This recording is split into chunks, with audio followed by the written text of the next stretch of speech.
Okay mga kapatid, ito nandito sa atin yung ating alaga na Easy Ride na 150 Fi na nagmamayari si kapatid Lito Ardesa. Ayun oh. Tingnan nyo kung ilan ang tinakbo nito sa Odo.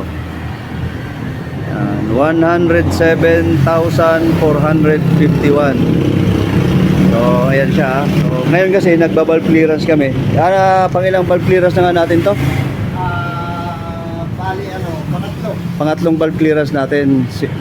Ito ay 2 taon at 7 buwan. Yan. So tingnan nyo yung ano niya mga kapatid, yung kanya cylinder head, kung gaano kalinis.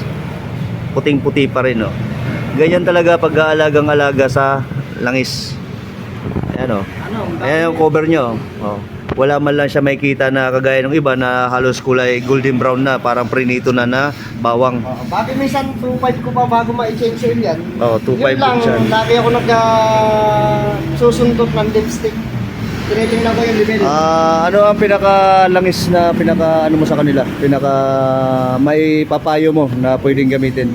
Ang ginagamit ko lang naman dyan, AX7. AX7 ng Shell Advance. Shell Advance, yung kulay blue. Yung sabi nila hindi daw pwede sa scooter. Yung kagaya ng mga Gamitin ko daw yung scooter, kaso malagitik doon. bilinag ko nung nakaraan. Okay, kaunting ano lang yung mga kapatid, tipat idea, tingnan nyo yung makina niya. Oh.